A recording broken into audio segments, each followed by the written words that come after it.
नीलेश जी का सवाल ले लेते हैं सर। बहुत ही इंटरेस्टिंग क्वेश्चन इन्होंने भेजा है। ये लिखते हैं कि वोडाफोन आइडिया बाई करके भूल जाना चाहता हूँ, क्या ये सही रहेगा? लॉन्ग टर्म होराइजन पे वोडाफोन आइडिया कैसा दिख रहा है सर आपको?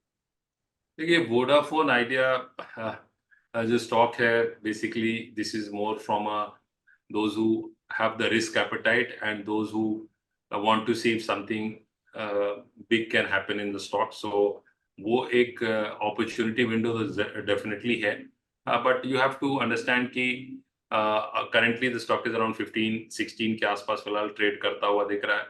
और यदि मैं हिस्टोरिकली देखूं तो ये स्टॉक कभी 120 तक भी ट्रेड करता था, तो अभी the stock is still significantly down. तो इसकी मेजर फंडामेंटल रीजंस है कि the company is in a major debt जी। रिस्ट्रक्चरिंग इशू, वो है। उसके बाद in terms of its market share that has been declining as compared to the other market players, and also infusion of capital। तो ये सब जो challenges हैं वो वोडाफोन आइडिया के साथ हैं, और ये रहेंगे, ये कोई आसानी से जाने वाले नहीं हैं। तो ये आने वाला समय ही बताएगा कि कितने अच्छे से कंपनी की जो मैनेजमेंट है वो सब इश्यूज को रिजॉल्व कहाँ तक, किस हद तक कर सकती है और कब तक कर सकती है।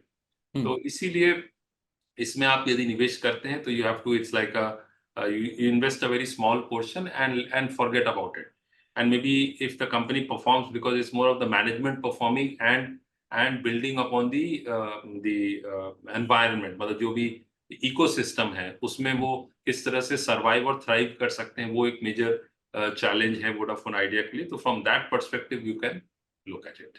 सर एमएससीआई इंडेक्स में भी वोडाफोन का वेटेज बढ़ा है, तो इसमें भी फ्लोज आने की उम्मीद है। उसको भी आप ध्यान में रख सकते हैं, अगर शॉर्ट टर्म का भी पर्सपेक्टिव है तो। जी। Correct, definitely.